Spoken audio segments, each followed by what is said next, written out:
Welcome to the MS&Me Radio Network. The broadcast shows are for informational and entertainment purposes only. They are not designed to provide listeners with specific personal, medical, or counseling advice. Individuals with a medical issue should always consult their healthcare provider. MS&Me is not responsible for content of individual shows. The views expressed by show hosts or their guests are their own. Enjoy the show. Hey y'all, and welcome to Straight Up with MS and all its crazy little circles here on MS&Me Radio, which is brought to you by the MS Global Support Network. I'm your host, Patty Long, and you can find me on Twitter at MSNit for Life, and I spell that MSENIT, the number 4, LIFE. I love hearing from people, and I've met some great people on there. Been playing a rhyming game on there with Christabeth, who you might have heard on Truth Be Told. But the two of us, we have fun with it. You know, it's just a game. And I'm getting better at playing the game. And this is a game that I used to play with my kids when they were little, and my son Joey is like fabulous about it. He can, he just amazes me with how quick he can rhyme like that. And my daughter is quick with comebacks because she had some other issues in school that, and she needed to be toughened up because I had to teach my child not to be a victim. And not being a victim in your life is super important. So when you have a 6-year-old who is in victim mode, you want to change that mode. You want to alter it. You want it to redevelop into a non-victim. And so we played a game for that, and she would call me a name, say something, you know, to be funny and ugly at the same time. That sort of thing. And then I'd call her something back. Now, this is at a 6-year-old level that we're playing the game. And you know what? She got really, really good at it. And she was really quick with the comebacks. So she was quick with comebacks. And Joey was quick with rhymes. And Cody, well, he just sort of stayed out of it all because he was the youngest, and I know how that is. I was the youngest in my family. Sometimes it's best just to stay out of it. So he would just leave and go play his video games or whatever when we were doing these games. And so now I'm playing this game with Christabeth, and I'm thinking, oh my gosh, you know, because I remember doing these games with the kids. And when we're doing stuff like that, like what we would do when we were really young, writing stories, being creative, the rhymes, you know, the quick comebacks, if we're practicing these things, then we get better at them, and better at them, and better at them. And so, you know, Joey's skills developed, Courtney's skills developed, Cody's skills really developed, but they developed playing video games and from doing that sort of thing, and he's an amazing strategist. You know, you learn these things, and if you learn them once, can't you learn them twice? And I'm getting better at the game, playing it with Christabeth, and I know that I am. It takes me forever to come up with my rhymes, but I'm coming up with them. And the last one was a little cruel, but it wasn't meant to be cruel. It was meant to be funny. And now that it's up there, I'm thinking, maybe it was a little cruel. Maybe I mixed the two games together. You know, the one to not be a victim, and the one to not be a victim is great for people with MS who are having trouble with non-MS people who do not know what it is bullying us. And I mean, in simple terms, that's what, today's society calls it. When I was growing up, it was teasing, and ugly teasing at that. But, we didn't really call it being bullied unless you were getting punched in the face or something. So, the terminology there has changed over the years. And I think we've changed a lot of people's opinions about what MS actually is and what it isn't. But we still have a lot of work to do. And I think playing this game with somebody who knows you and you're comfortable with, and have them come up with, the thing they say that you hear all the time. They say that, and you have a comeback, and practice the comeback for it.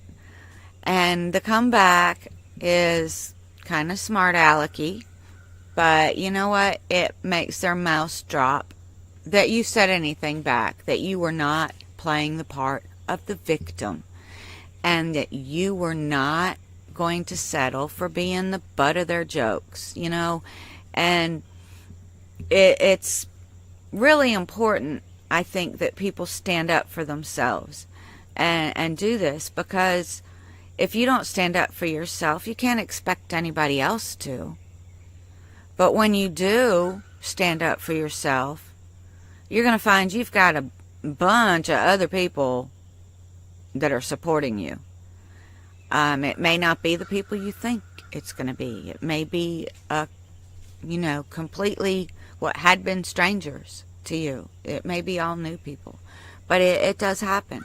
So don't give up, and don't give up on the cognitive issues and retraining those. They take as much exercise as the physical stuff does, and we just have to exercise it differently. So playing these games that I played with my kids when they were growing up, or that I remember playing when I was a kid, being creative, writing is great. Keeping a journal, if it's a hate journal, an ugly journal, an I'm angry journal, keep that separate, or at least that's my advice. Keep that separate, and don't reread it, because then you're going back to the angry place, or the sad place, or the place full of anxiety, and you want to get rid of that stuff. So if you're keeping a journal for that kind of a thing, then don't read it, because it'll put you right back where you were at. And I do know this. I kept one for years, and I've still got them. I didn't burn them. I didn't throw them away.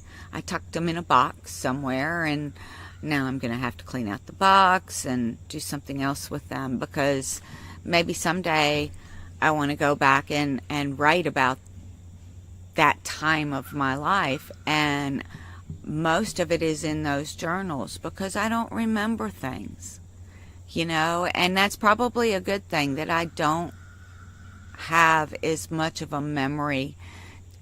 And that's something that I've worked on really hard, and I've improved greatly with my short-term memory. But I'm not perfect. My memory's not back 100%. It's not even back 50%. It might be a third, but it's coming back, because I play these silly games, and I play the same silly kind of games that I would play when I was little, or when my kids were little, and doing all these creative things. And I play games on my phone and apps on my phone. Again, I found the ones that are really not so intimidating to be better. I play one called Frozen Mania, which is kind of a Candy Crush sort of game, and Dots and Company, which is easier than Two Dots, because I have Two Dots as well, but Two Dots is overwhelming. And then I've got a word search, and the word search game to help my visual finding, and then underlining, or not underlining, but highlighting the word by, actually touching the letter with my finger. And you can do an untimed mode, so that's really good for that eye-hand coordination and for the recognizing of words, because I have found that I can't spell anymore. What? Really? I used to be so good at it. But, it's like anything else, and I lost my mathematical abilities. So it seems like, it was those sort of things that I've had the most impact on as far as your executive functioning is the, I don't know if you call it eye-hand coordination or what, but my straight lines aren't very straight. Things aren't always where I think they are. So, but I work on all this stuff, and I think it helps. And then something weird happens, and I'm back to the drawing board, or so it seems. And I also play cards, y'all. I forgot about the cards. And the text twist. It's on the computer, not on my phone. I don't have it on my phone. But, this is the way I retrain the cognitive skills. And then something weird comes along. So last Thursday night was that something weird. And I don't know what it is about Thursdays and me, but Thursdays and me have not been the best of days. I've proven that getting stung by bees, lots and lots of bee stings, does not cure MS by stepping accidentally into a yellow jacket nest. It was covered up with brush. I didn't see it, and which is my fault, because I know what to look for. I know the signs of critters and bugs and activity, and I know better. So, but I couldn't see it, and so I stepped in it and I got stung, and everywhere. And I fell off a tree the Thursday before that. Not a tree like climbing up in the air, but a tree like that's laid over on the ground, and I'm walking across that tree, and that was really pretty fun and also hilarious. Now most of those trees are gone. I have one in my backyard that came down that I get to try and walk. It's a pine tree though, so I'll have some stuff to step over. But yeah, Thursdays have been this way, and the last time I had a weirdo episode, it was on a Thursday night, and I thought it was heat induced. I talked to Dr. English about it, my MS doctor, and he told me, he said, well, if it happens again, go to the hospital and get this test done. And well, it happened again. But when it happened, I couldn't think. I couldn't decide. I couldn't say, take me to the hospital. And since the time before I didn't go, the ambulance got lost, and by the time they would have arrived, I was on my feet. But this time it was different. This time the whole thing was different, but then I could not walk. I could not stand up. I couldn't make my legs go. They were just dead again. And they've been dead before. So, where it might scare some people, it didn't really scare me, which I'm not sure. Maybe I am incapable of being afraid now, because that's a section that was damaged by the tumor. And I remember posting on Twitter a day or so later that I still didn't know what to do. I was still so confused, and I was still kind of shaky, and but the confusion, the not being able to think, that was the worst part. And see, and I know where I was prior to that as far as memory and thinking abilities, because I play these games. So anyways, it didn't seem very messy. Is that a word? MSy. It is now. But it didn't seem very MSy to me. It seemed like something else was going on. And I do have other health issues. I had a craniometry. I had a brain tumor removed. And yeah, it was a meningioma, but that was major surgery, and I was left with this nice big black hole, and now I've got these smushed brains that are coming into the outer edges of it, which is a cool thing. But, you know, the surgery itself comes with its own issues, even a successful one like the one I had. So it could be something from that, and be seizure related. Or it could be something to do with mixed connective tissue disease, because I was diagnosed with another autoimmune condition. Autoimmune. That's how the doctor said it. You have another autoimmune condition. He's a fire doctor, by the way. But I have undifferentiated, meaning they haven't figured out which one yet, mixed connective tissue disease, meaning that it's most likely more than one type of connective tissue. So I've tested negative for the biggies like lupus and surgeons and rheumatoid arthritis, and all the ones that they can do blood tests for. But that still leaves an awful lot of different parts of connective tissue.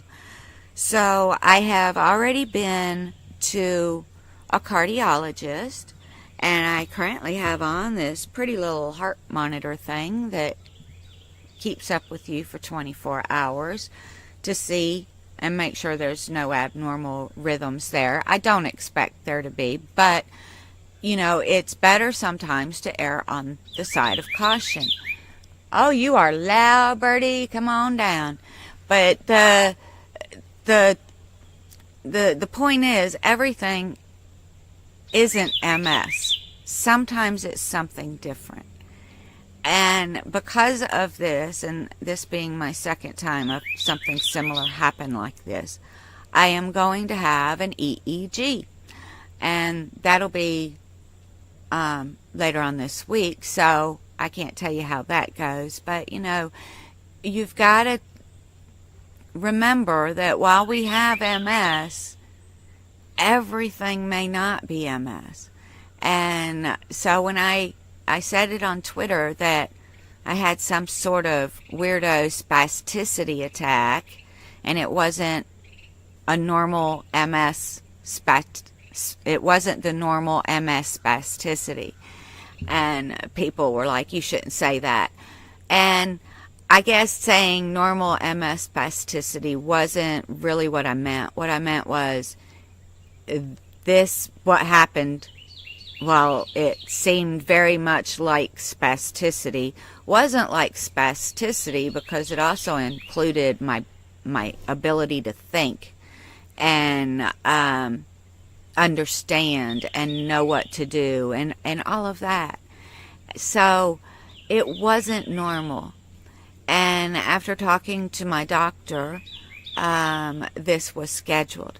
Now, hopefully it will still show something of what happened, a week earlier, because we just, I don't know how long there's anything lasting on your EEG to show what happened in a previous event.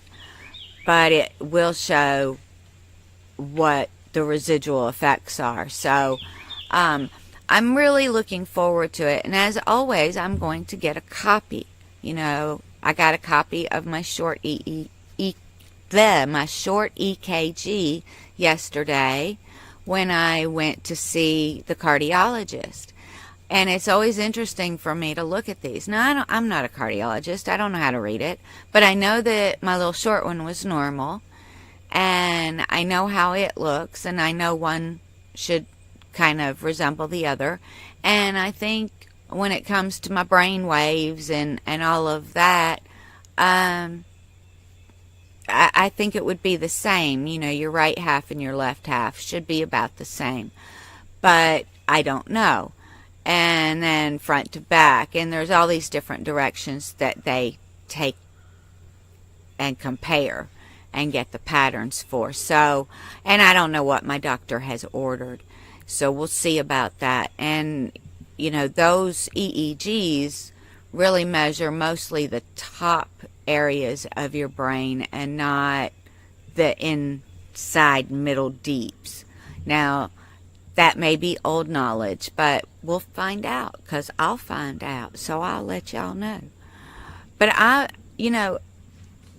it's really easy to jump on it's got to be MS bandwagon. And there are lots of really odd, weird symptoms that I have had.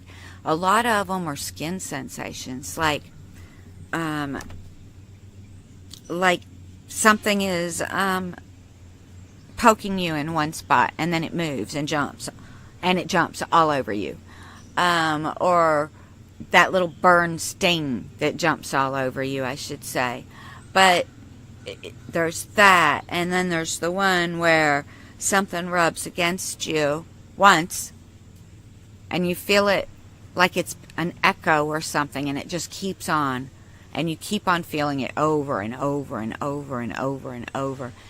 And an echo sensation is the best way I can describe it. Let's see, hiccups that you can't get rid of. Those can be from MS. Let's see, and they come up for absolutely no reason at the weirdest times. So yeah, hiccups, sweating really badly on one side but not on the other.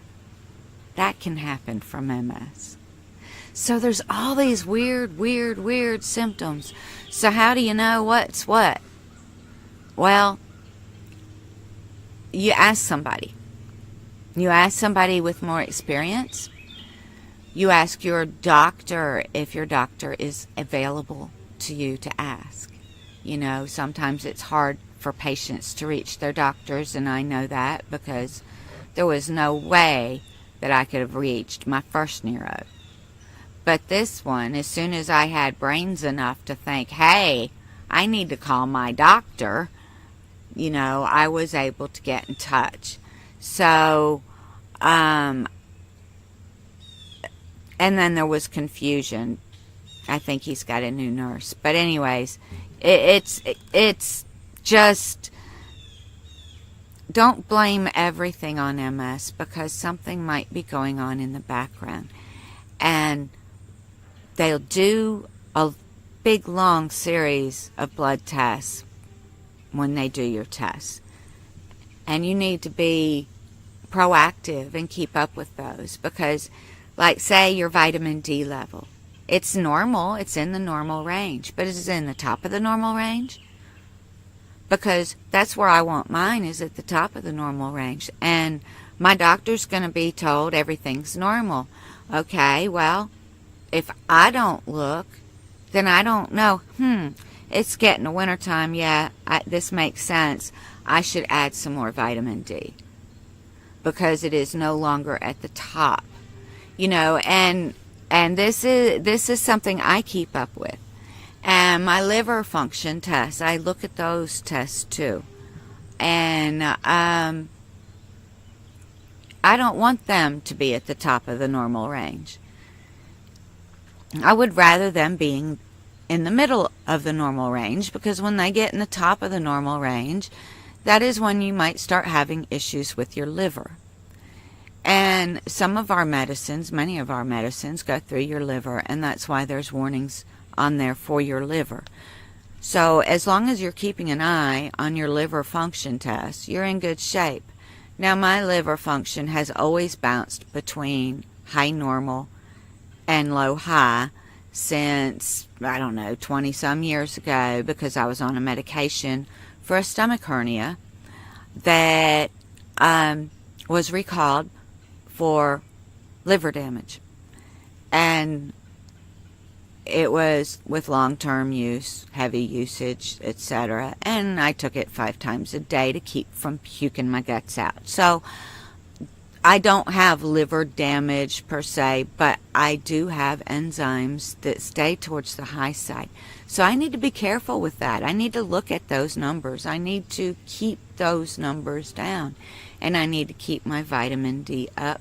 I need to make sure my B12 is good, and there's this big wide gap in the normal range. So all I'm saying is keep an eye on it for yourself, because your doctor is just going to be alerted if it's out of the normal range. So you keep the eye on it and keep a check on those white blood cell counts as well, and get to understand your blood test. It's through the blood test that my second autoimmune condition was found. It was through that they know that there is one. Now we're just in the process of figuring out which type of tissue it is. So it might be specialist hopping time until we figure it out. But, that's what we do. We're warriors and we do this. So I will have my EEG, and I'll let you guys on Twitter know how that went. And whether or not my brain is still waving at y'all, because I kind of think it might be, just maybe not quite as fast as it used to. But yeah, and of course it's time to go. But don't blame MS for everything. Check out other stuff too. So till next time, y'all have a great week. Smile big, smile often, laugh a lot no matter what, and most importantly, love yourself. Thanks, guys. Bye.